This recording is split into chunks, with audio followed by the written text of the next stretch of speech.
basically everyone who was invited had what? Priority standing. Designers will, have a plus or have a curvy model go down the runway, but then the girls who want to purchase it can never find their size in it. Yeah, I feel like the significance of priority standing kind of followed all of us throughout our entire careers. It was just like there was some sparkle, and then there was like sporty things, and I'm like, oh my god, I need a track jacket now. Also kind of hilarious though how fashion manages to still have a hierarchy with no one there.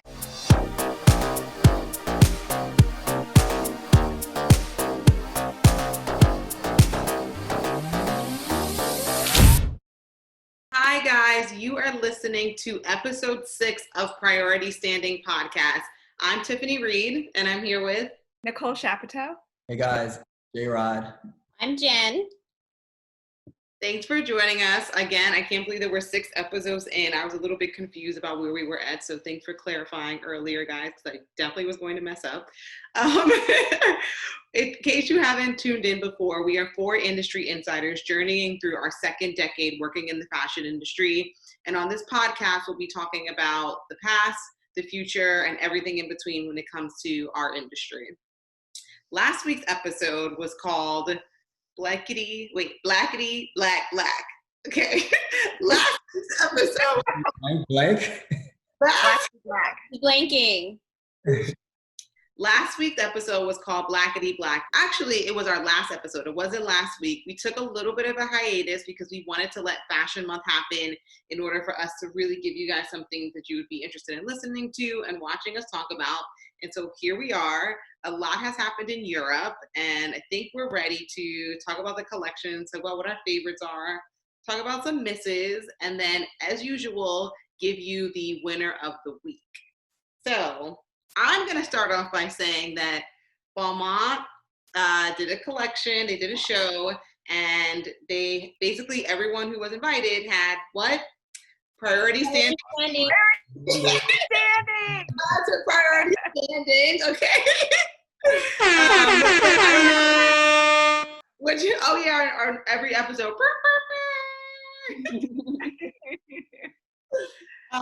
So yes, I don't know, Nick, if you want to talk about that or Jen a little bit more. I just happened to notice when I was looking at the show that I was like, oh, this is so cool. They put like some editors and some people that you recognize as their front row, but on video screens. But at first I was like, did Samira Nasser go to Europe? Like, I'm so shocked. And I was like, oh wait, those are virtual screens. And then I realized that people were sitting behind them, and then there were people standing behind them. So I was like, priority standing, which I thought was absolutely nuts, but also so amazing. Like, fashion. I mean, it's hilarious. We managed to be relevant when people weren't even at shows. So, You know how the NBA bubble, like they're putting all the virtual fans on the screens in the boxes. So that's hilarious that they did that.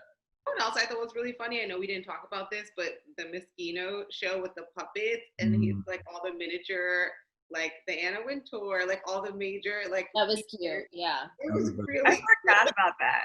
Yeah, that was really cute. Like I thought it was interesting how designers were like engaging the audience with the usual suspects that weren't actually able to physically be there and still having them feel like a special part of it. So also kind of hilarious though how fashion manages to still have a hierarchy with no one there. It's like, oh, you got 3rd, 4th row and standing because the screens are sitting in front of you. I mean, So speaking of priority standing, talking about the Balmain show, I think it might be interesting for us to just, if we have any viewers who are jumping in for the first time, to kind of explain what priority standing means, since that is the name of our podcast, and it was so relevant this season, oddly, still. So I don't know, J-Rod, if you want to kind of explain what that means. Yeah, I feel like the significance of priority standing kind of followed all of us throughout our entire careers. When we first started being a little assistant, you want to go to a show, and all the editors get like 2nd row, 3rd row, and then the assistant gets priority standing. So it's like, I'm a part of it, but I'm not a part of it. And I think for us, we kind of did the spin of kind of allowing everybody to be a part of it. There's always a hesitance of getting a PS invitation, but now I think, we want everybody to have a seat at the table. So priority standing it is. And even sometimes as an editor, you still get priority standing. So that's not just for yeah. to be clear. I did in a previous episode tell you Y'all did no priority standing. Come on. Yes, I definitely did. I I definitely got had a priority standing as an editor. Yeah. Comme de Garçon show. Comme de Garçon gives me priority standing. We'll go for a Comme de Garçon. I will go. I stood for that. As a director, it's acceptable to take your priority standing seat. Like that. I remember I felt like one of my first Saint Laurent shows it was like my first season in Paris too, and I had a priority standing ticket. And I was like, wait, guys, do I go? Because like in New York, you just wouldn't go. And they were like, no, you go to the Saint Laurent show standing. And then you kind of will eventually end up getting a seat. But sometimes you don't. And you still, like for Comme de Garçon, I had no problem standing there. Because you love I want to see it. I want Yeah. to be there. I want to be in the presence of such beauty. Yeah. So I didn't mind standing.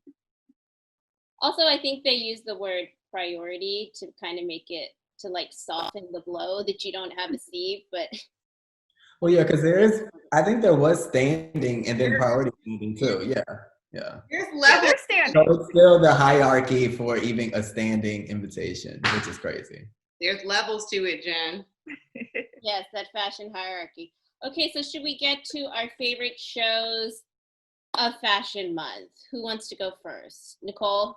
Oh, I liked a lot of shows, but I will tell you, I was freaking out over the Miu Miu show. Like, I think one of my friends told me it's like Miu Miu, like it was the most Miu Miu show ever. It just was so great. Like the little hot pants, the set, like the Miu Miu girls on screens, like inside the room, everything about it, the makeup, the hair. I was just like, I want to wear that one. I want to wear that one. And then my mom, Mrs. Prada, came out in a full pink look. Like I was just, it was just everything to me. I just was so.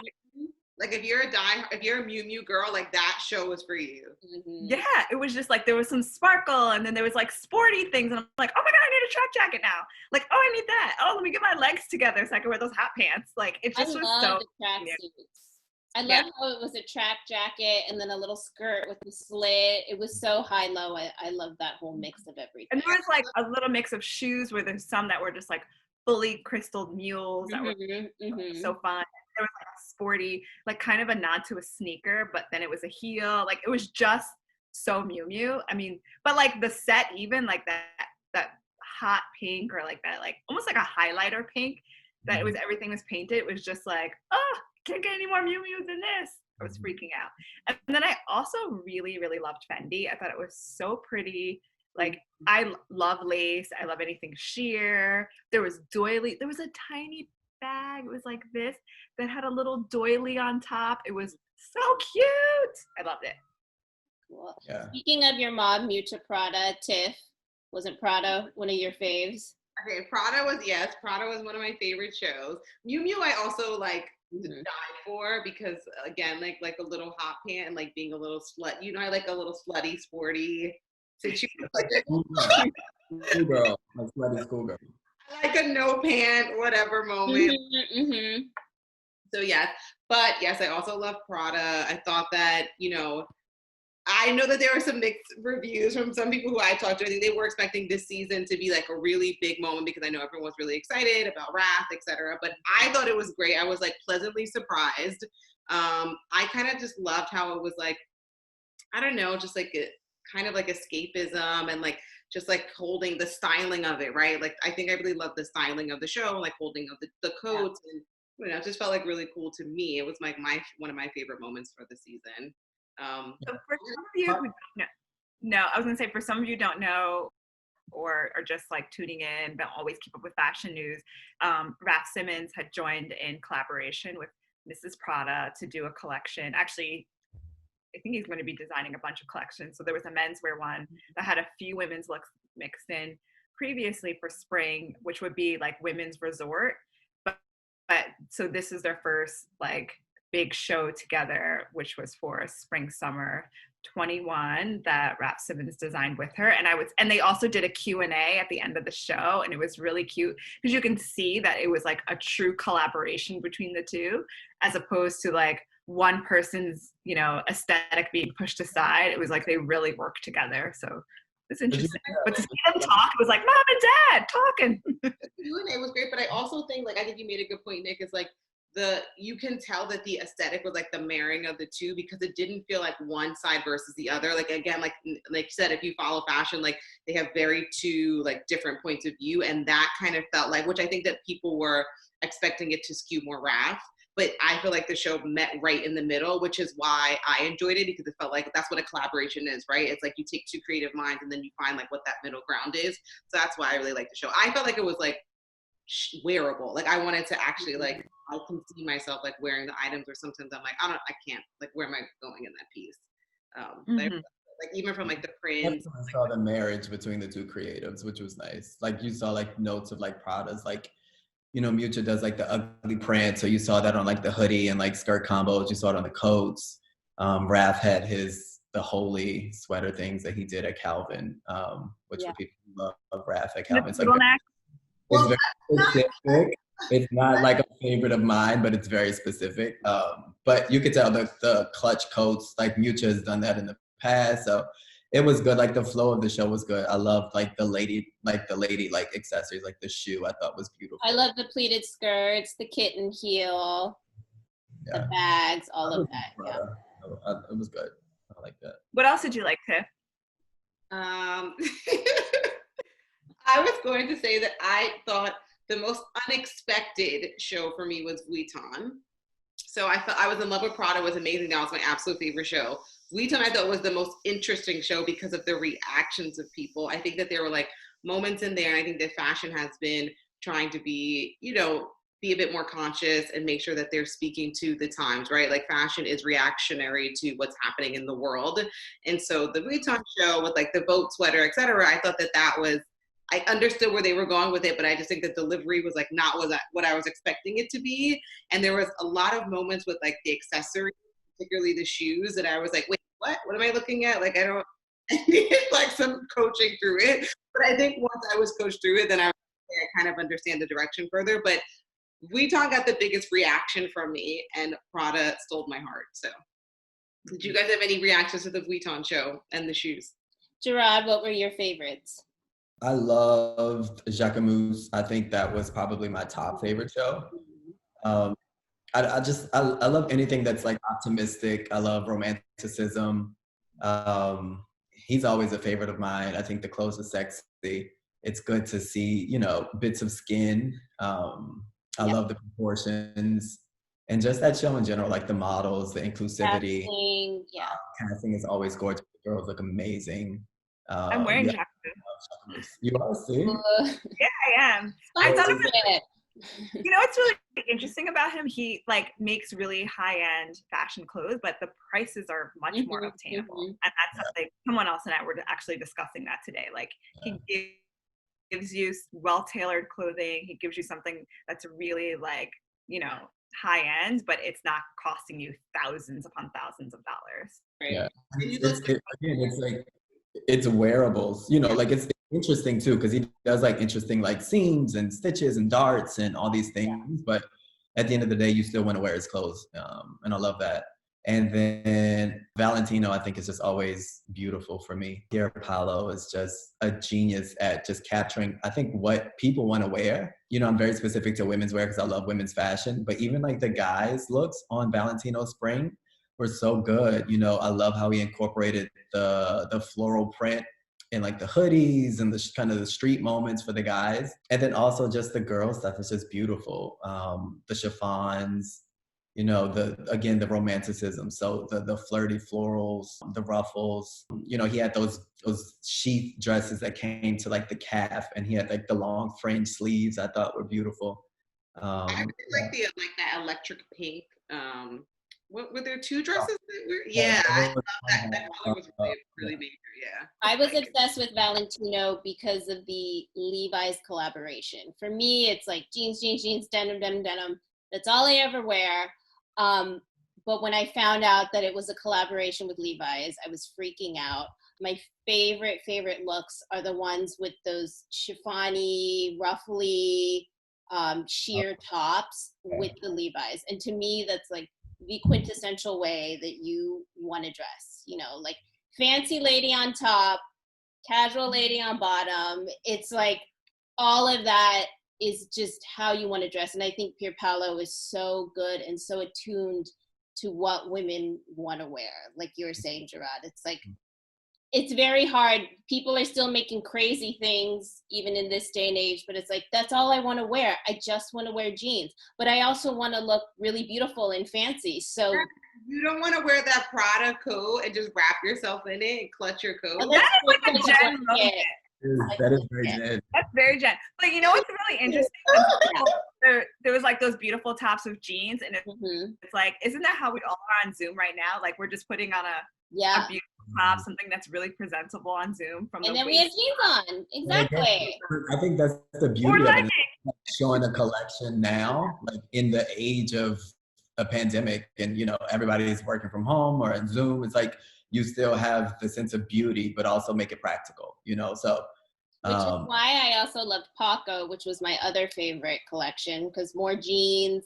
My favorite look was that look. It had a black lingerie top with this leopard silky roby dress thing and jeans. So it was just, again, it was like, oh, we're similar to what you're wearing now, Jen. Everything you love. Exactly what you're wearing right now. My cream. Yeah, it's like, okay, evening lady, jeans lady, sexy lingerie. It was all there, and I feel like that just was so attuned to the moment. And I love the slip dresses at Paco. They were beautiful. Like materials. So beautiful. Yeah. Also, I've really, really, really loved Chanel this season. You know, Chanel is always a staple show. There's so many looks, so sometimes you kind of get lost. But this one, I think she themed it around like actresses. It kind of gave a nod to like Hollywood with the signage, the Hollywood sign. But it was gorgeous. Like I love the first look, that oversized 80s like Chanel classic tweed skirt suit, but with the power shoulder. I think like that whole 80s like power trend is like a big thing for spring. But then it also had like the beautiful like evening pant looks that I love, like at the end of the show, that I thought were just so beautiful. And there was like this one black like organza, or it was like chiffon, with the feathers. I thought was gorgeous, like a 30s. It had like notes of like 30s glamour. It was really beautiful. I love that show. Well, like Inez and Manood had done a video for them in the beginning. If you like logged on early enough, you got to see it, and it was fully a nod to Hollywood glamour. Like the Chanel sign was really interesting what they did. It was like they made the Chanel sign like a Hollywood sign, and then I don't know actually if someone created like a little tiny set, you know, like in Beetlejuice where the guy makes like he creates a village. You know what I'm talking about? It's like all these little tiny pieces. So it kind of looked like that, but it was, instead of it actually being Hollywood landscape, it was Paris.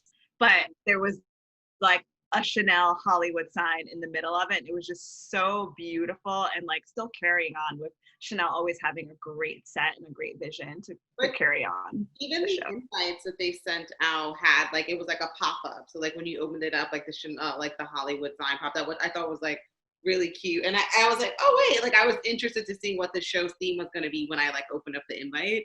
But Nick, I thought that was really cool. I also really loved all the powdery pink moments. Like for some reason, I'm really obsessed with pink, and that's not usually my color. So when I saw that, was really excited about it.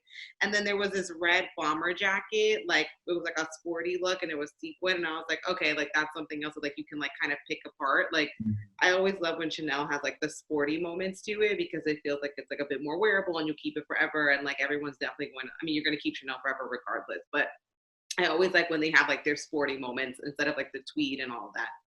Yeah, it was a very wearable season. You could like it was like a lot of separates that you can like take pieces of and put into your wardrobe that I thought were great. And I think that's something that a lot of designers did. They made, instead of giving you always like that super runway editorial piece, they really gave people a lot more commercial items. And I feel like they were listening and watching what's happening for the times and being like, okay, people just need wearable pieces right now. They're going to be shopping. They want something that's timeless and not necessarily something that's like someone can definitely call out and be like, that was so-and-so spring 2008. Like, those pieces, but this is more like they're classic timeless. I also wanted to give a little mention to the Versace show.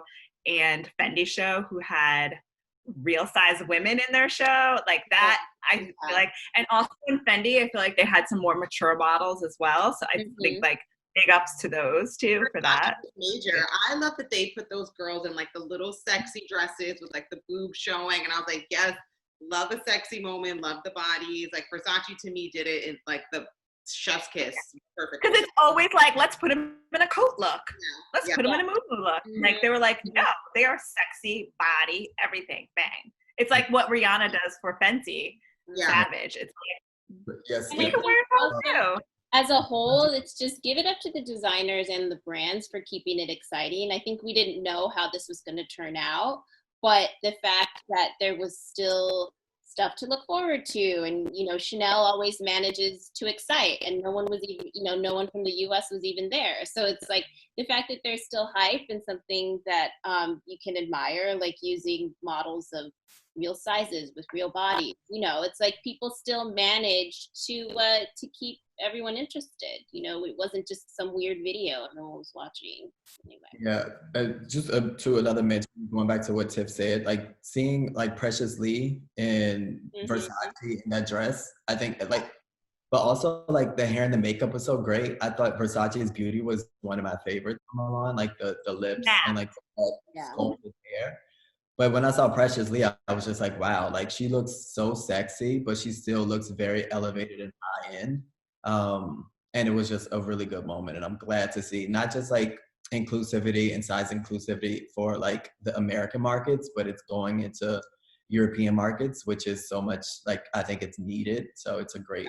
Yeah, it was great. Like it made you, like she just looked so sexy, and it was great to see like a real size woman look like that, as opposed to just like, let's put the coat look on her. Yeah. It always makes me like, oh cool, they made a coat for her. Right. And again, it goes to show it's not that hard to think outside the box.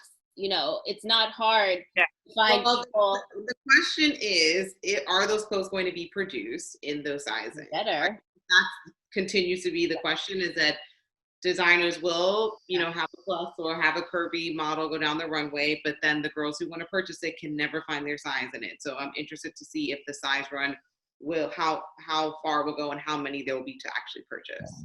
And that's like performative versus don't put it on the runway. Don't just tease us with it. Make it available to the consumer, which is the most. You know, those everybody wants to buy it now. It's like, okay, let me get the titties out. Okay, speaking of crazy, let's talk about the more controversial things of the week.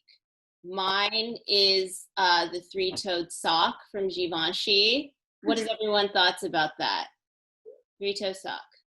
I will say, looking at it, because it was just like they just released images and they were styled on models, and there was, you know, there's a sandal that has 3 straps for your toes, so you make like 3 toes. I will say, I feel like it's going to be one of those things where everyone's like, this is nuts, and then it's probably like something that they would do with like back in the day with the Margiela tabby, where everyone was like, this is crazy. It's for some people and it's not for everyone. Also to note that they styled it with socks. So not only is it the 3. Yeah, and the socks are made like 3, so you can put your toes in like that. And it's a tight, I will say, not a sock, or like a thigh high. Thigh high tight. It's not like a thick athletic sock material. It's more like a stocking material. But yeah. What do you think? Well, I was just gonna say, like, along with Prada and Raf, like Givenchy with Matthew was also like one of the biggest. And I think everybody was kind of like on their edge to see what is he gonna do with the show. So it was a very interesting show. But again, it was just one of those like heightened moments of like fashion. So I think everybody will remember that moment. I also think it's interesting that this season was the season there were so many of these like new appointments and it was the season when we were like, are designers going to give us what we want, like what we can wear now, what's wearable and shoppable, or are they going to give us escapism and like take us to this fantasy world because we kind of need it because we are not going on vacations or going anywhere. So I like this season everybody was under tremendous pressure, also to virtual experiences that we just talked about. Like I think those 3 factors were just like, okay, where to begin. Yeah, I mean, maybe editorial editorial wise, the 3-toe shoe will work. I just don't know if I can wear that. I'm definitely shooting it just like that, Jen. I'm self-conscious about my feet, so the thought of my foot going in that shoe, I feel like Gerard. I will say it's gonna look beautiful on me. I have very beautiful feet, so. I don't. I'm super self-conscious. That like I already hear Gerard trolling me about my feet. So. Thing. I don't want to see any 3-toed socks going on over here, but it's very specific. Okay, the other controversial shoe is the Vuitton booty. What do we think? Comfy? Comfy? Controversial? I'm giving my full synopsis of Vuitton show, so I'm not going to say anything else. Well, I just think it looks like those the ballerina warm-up shoes, like the little booties that everyone wears, but this is like the high fashion version of it. But I don't know, maybe it's super comfy. Maybe it's but Jen, you should love that if it's the ballerina world. I mean, isn't that your thing? Yeah. So yeah, maybe it's perfect for me. Thanks, yes. Nick. Yeah. Nick, what do you think about the booty? I didn't even I don't think I concentrated on it as much as like other things. I was like so in another world for that show, but he always has like a little 80s throwback. But like when I look back at it, I was like, oh my God, like if I like could be like that chic mom running to the bus stop with your kids and it's cold out, like that's like my little booty. Yeah, so like it's it had a moment. It's like back when I was a young biddy. You're not a biddy anymore? How long ago was that? How long ago was that? Listen, okay. I'm just saying we used to get like the snow boots because I grew up in New York, so we would like get the snow boots with the designer. So like I had the ones with the Burberry print on them. Like we all had our specific designer booty. So like that's what that reminded me of. It's like the moon boots. I was gonna say, did you get like a Dior moon boot or something? I had Burberry moon boots. My sister had Dior ones. Like that was a thing. So anyway, that's what that reminded me of. Totally. All right. So should we move on to winner of the week? There was a lot of buzz. Sorry, I had to. There was a lot of buzz with the winner of the week, which I think we can all agree is. That was Nick zooming into Oh, I was like, what is she doing? I thought she was like, I forgot what. I had no idea. I was like, wait, something's going on over there. Cut her Zoom off. Like our virtual school with like the kids and the teachers be, and then like some naked adult one in the background. I thought she was having one of those moments. Yeah, because we were talking about breasts and real stuff, and you were like, I was like, cut her camera off. The fly is the winner of the week. That fly stole the week. I couldn't believe it. My mother was like, there's something on your TV screen. I was like, no, Mom, that is not a TV screen. The fly is everywhere. Like my dad has sent me nonstop fly memes and they're so amazing. I saw it. I was listening to I was driving the other day and I think it was WBLS. They were doing an interview with the fly and they were like, so Fly, tell us about Pence's eye. And he was like, I don't know anything about that. You need to ask my cousin Nat. Gnats do eyes. And I was dying because when you're outside, a gnat always ends up in your eye. And I'm like, his cousin Nat. Like the fly was everything. SNL did a great fly skit. Like the fly was fun. The fact that it was there for so long is what killed me. Because it's like, okay, there's a fly, whatever. But it was there for like a solid 2 minutes and it didn't even move. I mean, maybe it was like stuck with hairspray or something. The only thing that I didn't, I'm just gonna play devil's advocate here. The only thing I didn't like is that when the fly landed, he was talking about something that we all actually needed to pay attention to. And it was, he was talking about Breonna Taylor. Yeah, and he was saying that he, essentially doesn't feel like there's any sort of innate racism in this country and doesn't exist. But I felt like it was a moment that we needed to actually pay attention to his response and how he responded because one of the takeaways from the first debate was how Trump would not denounce white supremacy. And so this was now we wanted to see where Pence's stance was it. And as soon as he was answering the question, the fly came and everyone got distracted. So that was the only thing that I was like, oh, it's so great. It's super major. He's full of shit. Yes, the fly won the week, but I just wanted everyone to hear what was said during that time. I also think it was also winner onto that is I thought it was so smart how Biden's campaign found that picture of him with that fly With swatter. the fly swatter. Immediately released it, like immediately. Like it was on Twitter in like 2 seconds. And he's Whoever just found that needs to get promoted and get a raise. Oh, the fly swatter sold out. They sold produced out. one, and it sold out. Contributions to the campaign. Like that whole like line, like series of how that all played out, it was just, you couldn't have wrote it. Like it was so genius. It's so absurd that it's true. It's like, it's not even real. I read somewhere where the producers of Veep were saying like they couldn't even think of that this week. Yeah, they couldn't even make that up. Yeah. I mean, it was so absurd. Yeah. Anyway, so the fly. We don't know whether to thank the fly, to question the fly. That fly, okay. The fly was the October surprise. Why was the October surprise? There's so many October surprises. Let's just pray that that's the last one for all of us. How about that, guys?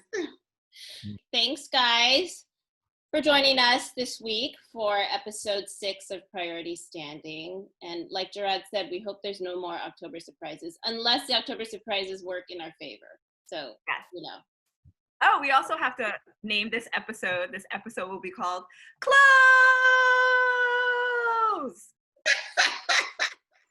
I hope you guys get that. She said close, in case you didn't understand. You have to get the reference because it's hilarious. Shout out to Northwest, okay? And register to vote. We're going to say that until... And vote out there.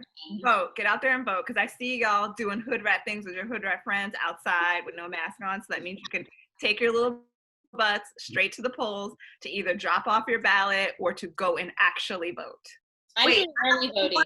I have one more thing to add to Winner of the Week. Have you guys seen in Atlanta, the strippers in Atlanta who have made the remix to Get Your Booties to the Pole? Get your booty to the pole, get your booty to the pole, get your booty to the pole, get your booty to the pole, get your booty to the pole, get your booty to the pole, get your booty to the pole, get your booty to the pole, yeah.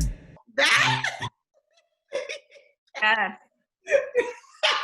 That means Jen ain't seen it, love. It's so good. It's so good. The poll workers. Use your power to get people to go out and vote. No matter what that power is, okay? Vote, vote, yeah, vote, vote, vote, stretch. You know, there's a lot of power in those strip clubs. True. Exactly. Where the money is. Like, comment, share, listen, give us feedback. We appreciate it. All right, guys. Until next episode. Bye.